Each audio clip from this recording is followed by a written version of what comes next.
को हाम्रो पर्यटन बोर्डले परम पूज्य स्वामीजीलाई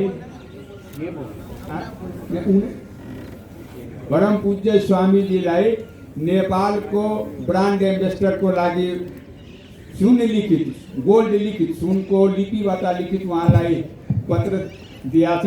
त्यो म उहाँलाई दिन्छु। त्यसपछि आदरणीय माननीय मन्त्रीजीले केही भन्नुहुन्छ।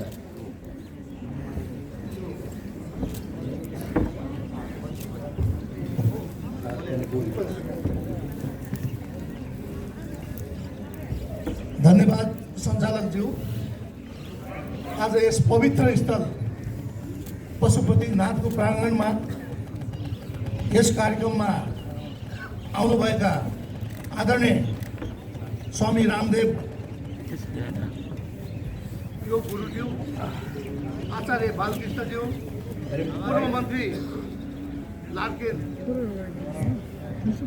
पूर्व मन्त्री लार्केन लामाज्यू, एमआरएनका संस्थापक अध्यक्ष डाक्टर उपेन्द्र महतोज्यू, पशुपति क्षेत्र विकास कोषका सदस्य सचिव लगायत सम्पूर्ण पदाधिकारी साथीहरू,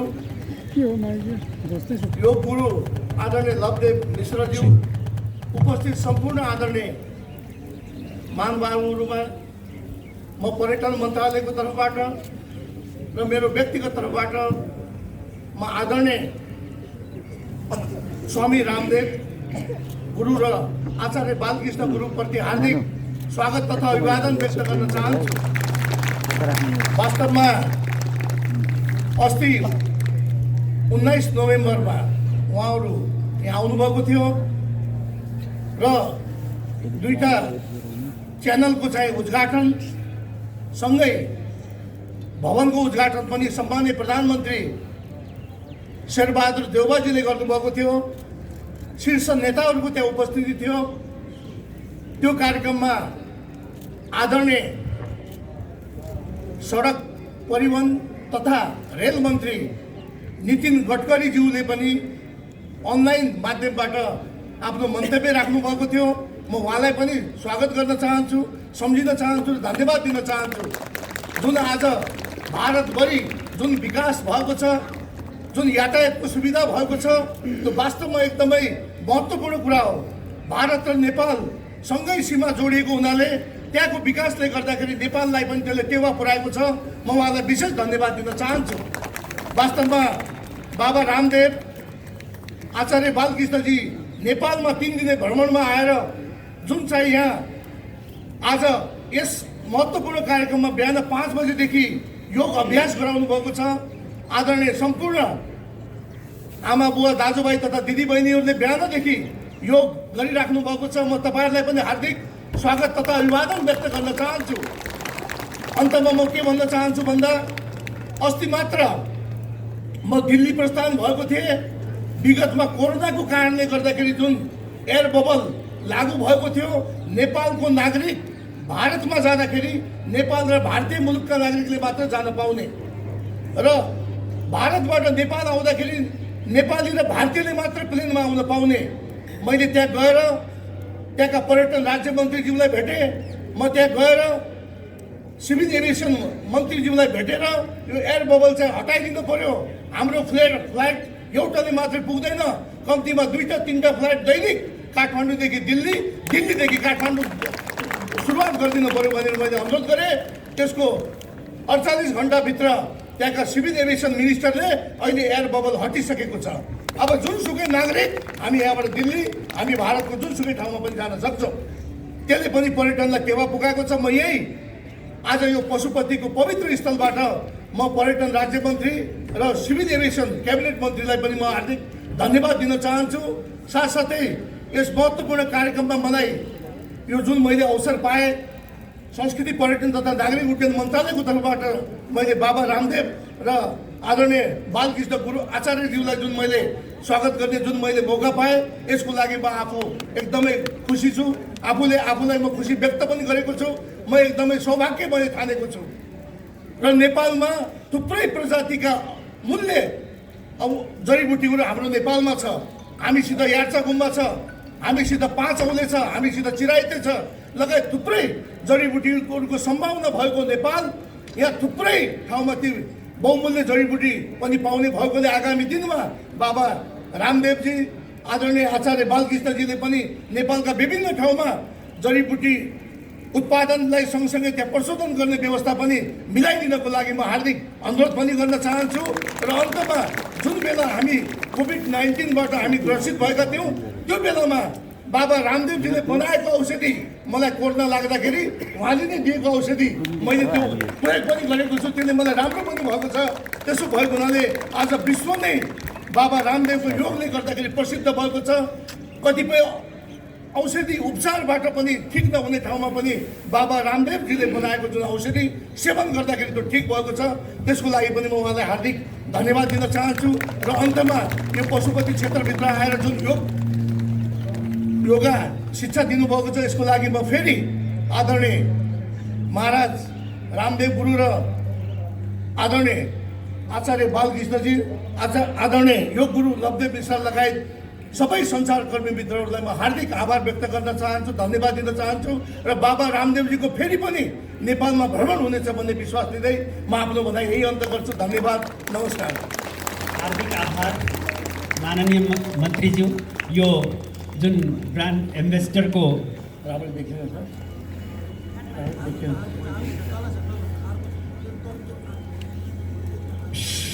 स्वर्ण अक्षरले लिखित छ यो।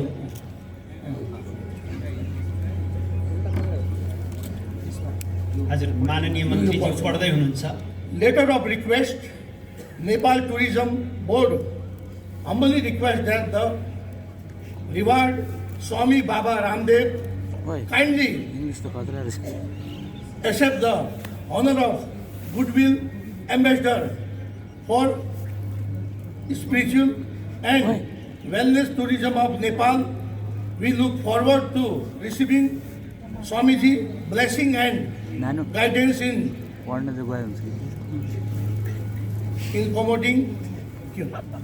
promoting Nepal as a world-class spiritual destination. Most respectfully, thank you. यो माननीय मन्त्रीज्यूले योग ऋषिज्यूलाई प्रदान गर्नुहुँदैछ यो महत्त्वपूर्ण पत्र। आध्यात्मिक राष्ट्र नेपाल कसरी बन्न सक्छ, यसभित्र यो कुरो लुकेको छ। र आध्यात्मिक राष्ट्र बनाउनका लागि पर्यटन मन्त्रालयले आधिकारिक रूपमा स्वामीजी महाराजलाई यो अलख जगाउनका लागि एउटा नयाँ किसिमको आधार खडा गरेको छ। यसका साथै हार्दिक आभार माननीय मन्त्रीज्यू।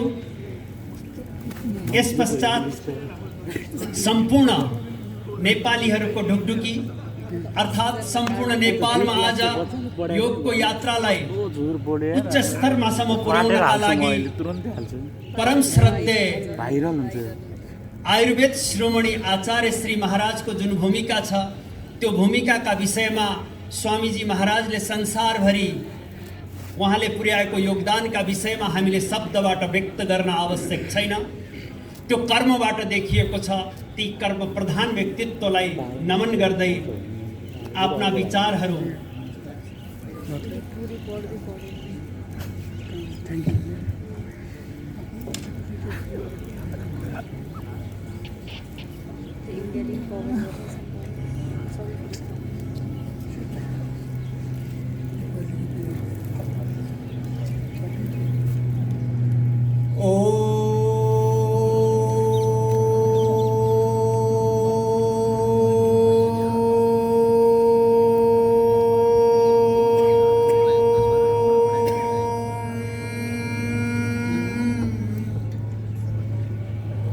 परम श्रद्धेय पूज्य वंदनीय संपूर्ण सनातन वैदिक संस्कृति योग आयुर्वेद प्रति निष्ठा रखने वाले व्यक्तिहरूको लागि श्रद्धा र आदर को केंद्र पूज्य स्वामी जी। और आज भगवान पशुपतिनाथ को पवित्र प्रांगण इस प्रांगण में आज विशेष कार्यक्रम को लागी उपस्थित होने का आदरणीय मंत्री जी श्री प्रेम बहादुर आले जी, जो माननीय संस्कृति पर्यटन तथा नागरिक उड्डयन मंत्री उन्होंने, और साथ साथ में डॉक्टर मिलन कुमार थापा जी, सदस्य सचिव पशुपति क्षेत्र विकास कोष, आदरणीय श्रीमती आशा पांडे जी, सदस्य पशुपति क्षेत्र विकास कोष, आदरणीय घनश्याम खतिवड़ा जी, कार्यकारी निदेशक, आदरणीय टोकराज पांडे जी, सह सचिव संस्कृति पर्यटन नागरिक उड्डयन मंत्रालय, और साथ साथ में आदरणीय लामा जी, लाड़के लामा जी, और पूर्व मंत्री बने उन्होंने, लामा बनी, मंत्री बनी, साधक बनी, योगी बनी, और साथ भाई उपेंद्र महतो जी, और बाकी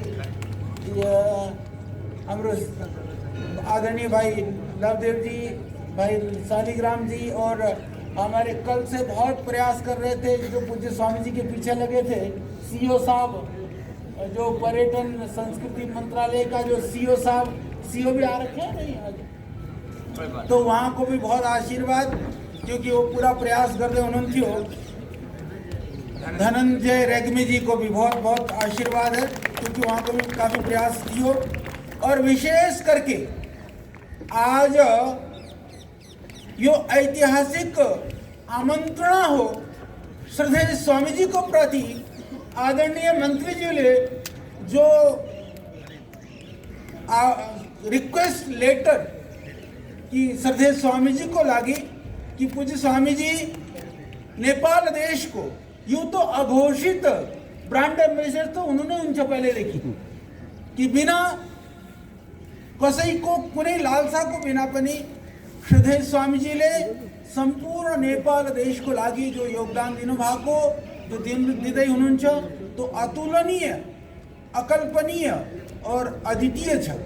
तो सबै नेपाल देशलाई, नेपालीहरूलाई थाहा छ, त्यसको कारण नहीं हो कि आज हम, और आज उसकी वजह से हम सब जानते हैं कि नेपाल के अंदर जो समर्पित कार्यकर्ताओं की एक टीम और टोली जो इकट्ठी हुई है, जो रात दिन एक करके पुरुषार्थ करके देश का सबसे बड़ा गैर राजनीतिक, सामाजिक, आध्यात्मिक, सेवा मूलक सांस्कृतिक संगठन यदि पैदा हुआ है तो वह श्रद्धेय स्वामी जी का नेतृत्व और आशीर्वाद की वजह से है, जो इस नेपाल देश की संस्कृति, परंपरा, मूल्य को स्थापित करने के लिए, लोगों के स्वास्थ्य को ठीक करने के लिए, समृद्धशाली विकसित नेपाल देश बनाने के लिए सर्वदा उद्यत हैं। उन सभी लाखों लाखों हमारे कार्यकर्ता भाई बहनों को भी हमारी बहुत शुभकामनाएं हैं। जो हमारे सम्मुख बैठे सभी शिक्षक शिक्षिकाएं भाई बहनों को भी हमारी बहुत बहुत मंगल कामनाएं हैं। यह पतंजलि योगपीठ का प्रयास श्रद्धेय स्वामी जी के नेतृत्व में आज और एक नए मुकाम को प्राप्त कर रहा है।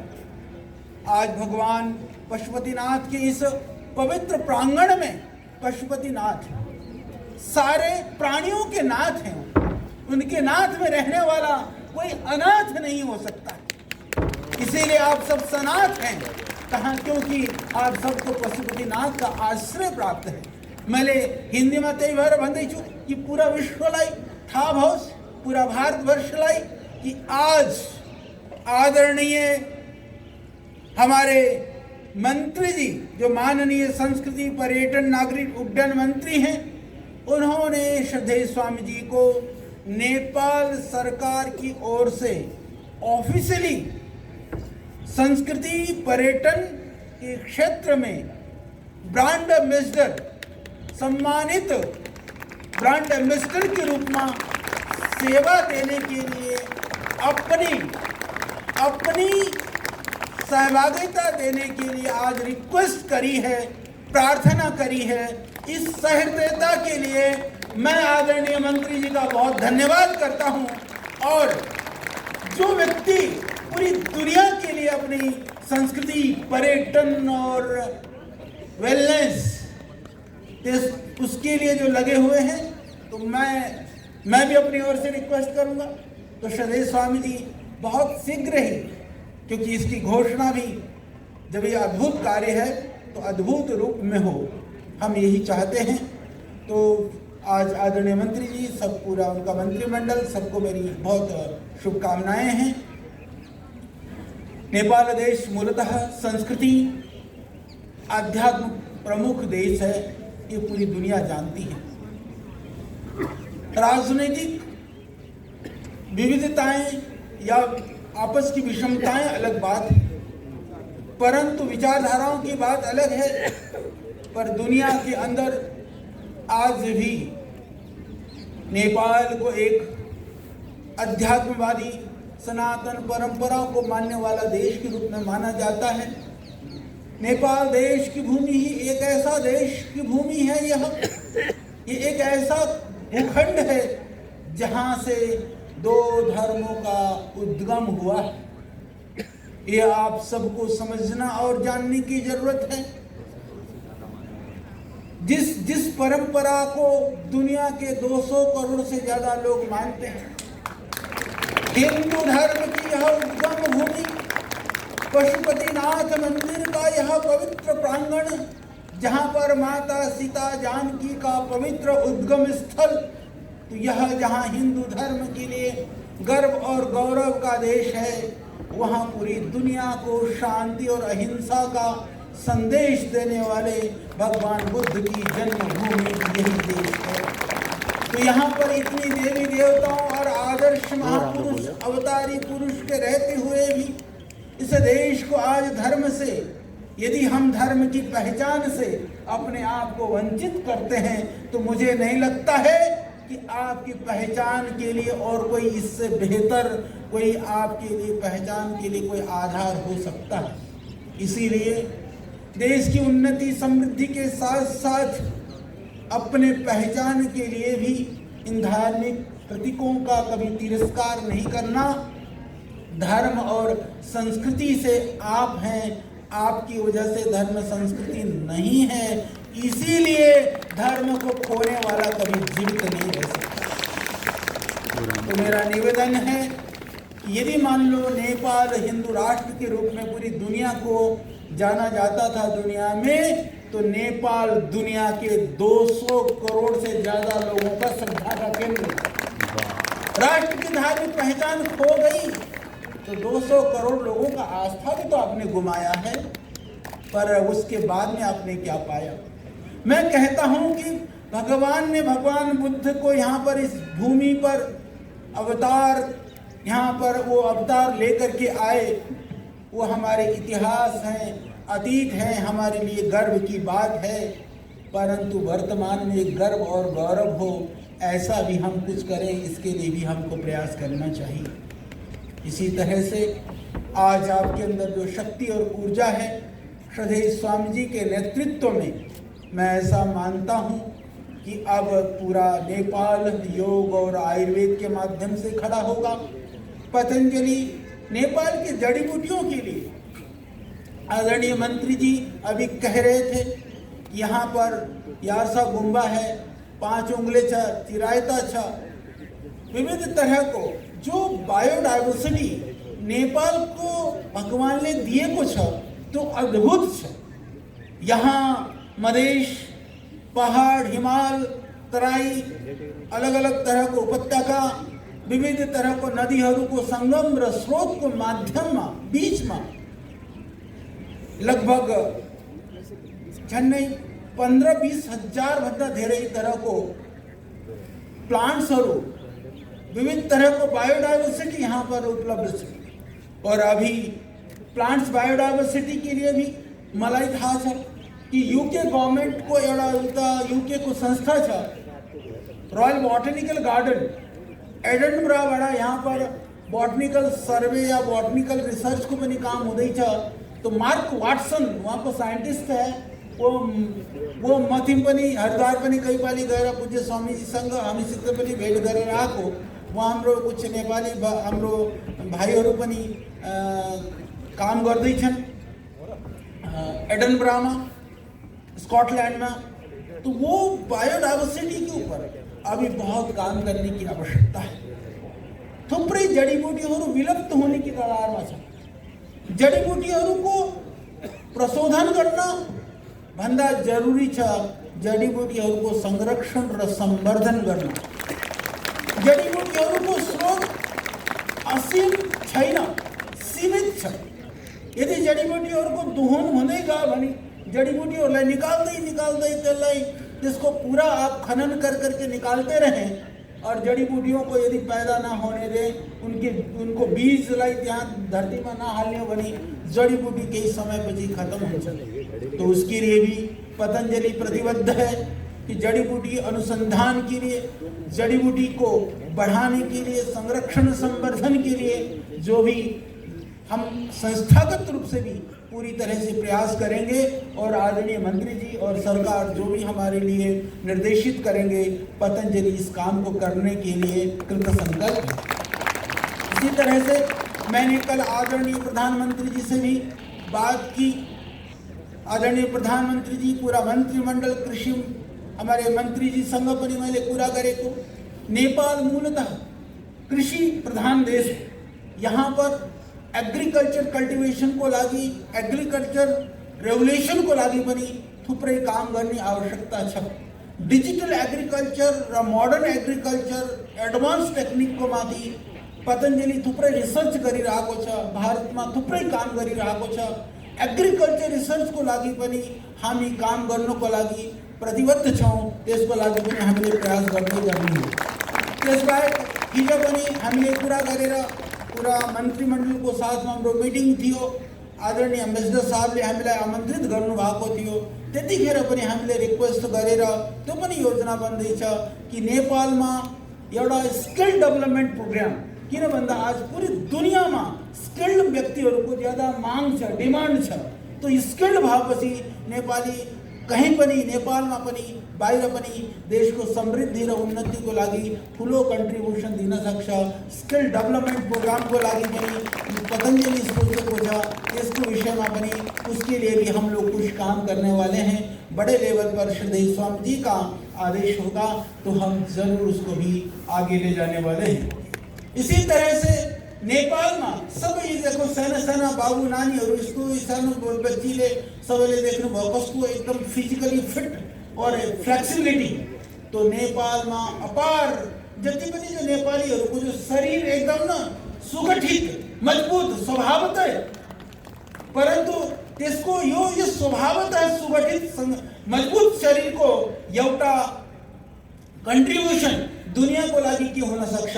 आज दुनिया में एउटा नाम र पहचान को लागि यदि नेपालीहरू स्पोर्ट्स में अगाडि आए भने पूरा दुनिया में, हिजो पूरा भन्दै थियो कि हमने कोई क्रिकेट को लागि एक एसोसिएशन एक बनाएको, त्यो चलेन। अरे क्रिकेट ही नहीं, सारे स्पोर्ट्स में हाम्रो तो यो इच्छा छ आउने समयमा नेपालका बाबु नानीहरू, बच्चाहरूले गएर चाहिँ ओलम्पिक्सबाट थुप्रै गोल्ड मेडल लिएर आउन्। उसको लागि जरूरी है यहाँ स्पोर्ट्स स्कूल होना। उसके लिए भी पतंजलि तैयार है कि स्पोर्ट्स स्कूल पनि प्रारंभ होस् नेपाल में, जिसले कि स्पोर्ट्स के रूप में पनि पूरी दुनिया में नेपाल को एउटा पहचान हो। तो इसके अतिरिक्त जो है और भी बहुत सारी चीजें हैं, उसके लिए हम सब लगे हुए हैं। स्वस्थ समृद्ध नेपाल बनाने को लागि, योग आयुर्वेद को लागि समृद्धि लाने को लागि, और हमने दुईटा चैनल को माध्यम से भी आस्था नेपाल और पतंजलि नेपाल चैनल के माध्यम से भी अब गतिविधियाँ और आगे बढ़ाते हैं। तो पुनः इस अवसर पर मैं श्रद्धेय स्वामी जी को और पूरी टीम को और सभी लोगों को बहुत धन्यवाद भी करता हूँ, जो पूरी निष्ठा के साथ, ऊर्जा के साथ श्रद्धेय स्वामी जी के नेतृत्व में जो सेवाएं दे रहे हैं। और आज पुनः आदरणीय मंत्री जी जो आपकी भावनाएं हैं कि ये चाहते हैं कि आप बिना ब्रांड एम्बेसडर बनाए भी, जिसने सारी दुनिया में नेपाल की एडवोकेसी की हो, पूरी दुनिया के अंदर में नेपाल की संस्कृति, कल्चर और यहाँ की लोगों की प्रशंसा की हो, यहाँ के स्वाभिमान सम्मान के लिए जिन्होंने काम किया हो, ऐसे श्रद्धेय स्वामी जी को अभी ऑफिशियली यदि आप रिक्वेस्ट करते हैं तो हमें पता है कि श्रद्धेय स्वामी जी जरूर विचार करेंगे। तो पुनः भगवान पशुपतिनाथसँग प्रार्थना गर्दै म आफ्नो वाणीलाई विराम दिन्छु। ओम।